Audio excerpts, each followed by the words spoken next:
Hello. Today, I'll be talking about how it feels to play against the top 10 commanders on EDHREC. Welcome to the first video. Let us begin.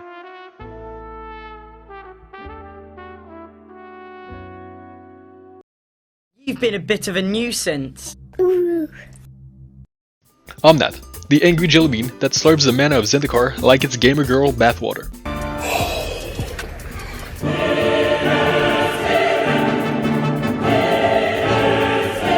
Having changed its color identity 4 times.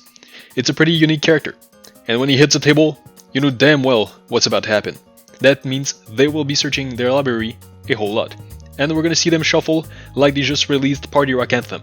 Having to sit 10 minutes looking at them trying to stack their triggers, and returning all 10 fetchlands with Crucible of Worlds a bajillion time.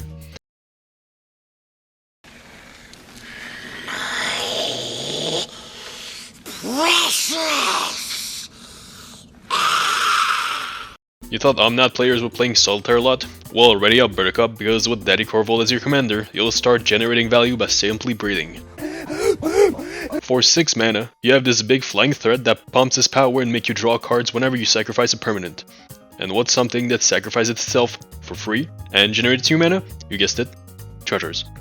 Not to mention, there's a ton of free sack outlets as well, like the Altars, Viscera Seer, and Carrion Feeder. Pumping him to 21 power is extremely easy. Not to mention the copious amount of cards they'll end up with, giving you for a split second the intrusive thought of building a masculine destruction deck to destroy their precious reliquary tower. But surely, Wizard will learn from their mistakes and not make a set as busted as Eldraine, are they? Oh no! Baby, when I tell you, Magic. bless your soul, do you hear me? These Zombies. Yeah! I'll be honest with you, I don't have much to say about Violet, because I played against him only once, and it was when Midnight Hunt came out. He's pretty much the default zombie commander now, because when one of your zombie dies, another one pops out. Oh, and also, card advantage. It's kinda boring, but he's a great option for new players. The only thing I could say about playing against this deck is the absolute certainty of having the classic combo consisting of Gravecrawler and Rooftop Storm with a Zulaport Cutthroat looking at you dead in the eyes while all your life points dwindle to 0. I gotta do it, man.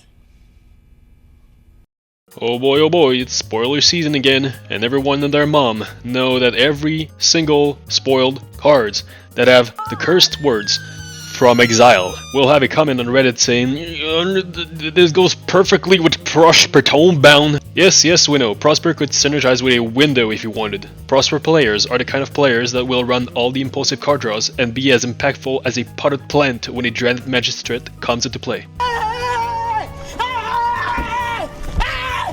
Why are you running? Why are you running? And guess what Prosper creates when you play things from Exiles? Yes. Treasures. I honestly never played against a Prosper deck that was too strong, because like Wyleth, most people built him on release with the precon.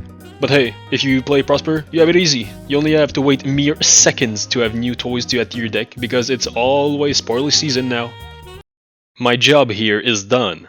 But you didn't even enter the battlefield. Are you sure about that? As a matter of fact, I am. Oh,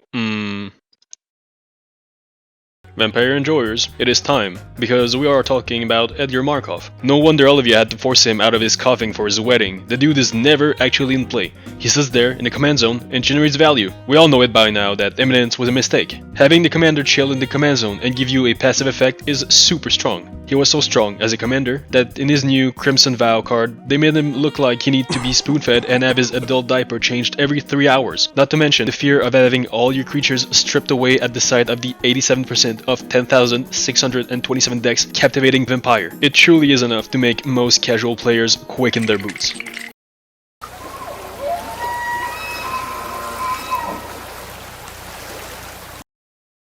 Now we're getting to the big boys, the top 5. Here he is, the Toolbox Commander, the 5-color Good Stuff Commander. This shit good. I don't know what deck to make, but I want it to be 5 colors commander. The Group Hawk Commander, truly a flexible, legendary creature. Playing against Kenrit is always a surprise, because the deck can be played in multiple different ways. You never know what random themes your opponents will throw at you. Up until the ban of the former top commander Golos, Kenrith almost always was the second favorite 5-color Good Stuff commander. I mean, look at that. Swords to Plowshare is only in 50% of his listed decks. I don't really have anything bad or salty to say about this commander because you just don't expect it. But one commander you do know what you're up against every time is...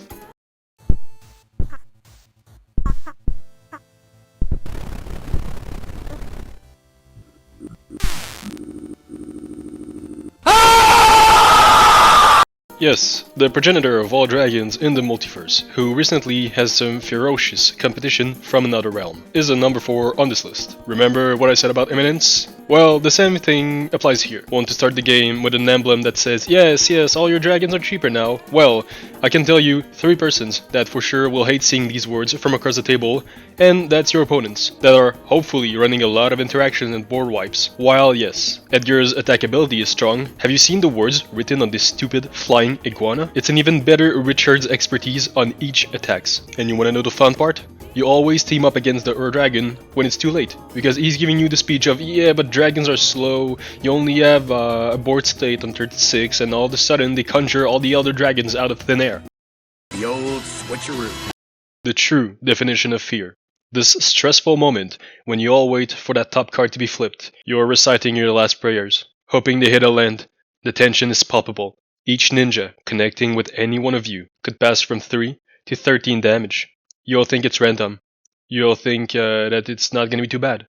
But truth is, the top deck was rigged from the start. I never understood why EDHREC was so popular. Is it because she's a ninja? Top deck manipulation? Timmy plays? Whatever the reason, she's always very strong, and you're certain to see your opponents playing a lot of Scar effects and tutors. Also, I suppose that the words I don't have any commander tax helps a bit. 200,000 units are ready, with 1 million more well on the way. Also a very new commander, released on Kaldheim and instantly becoming the default elf commander. There's not much to say about her, you blink once and suddenly your opponent needs a second playmat. Hard to think that this commander came from a very affordable precon that suddenly disappeared because Papa Hasbro thought they were too cheap. Let's be honest, we all know how it feels to play against an elf ball deck, and most cards repeat themselves. Again, it's a great theme for new players, but as an experienced player, elf tribal becomes a bit boring.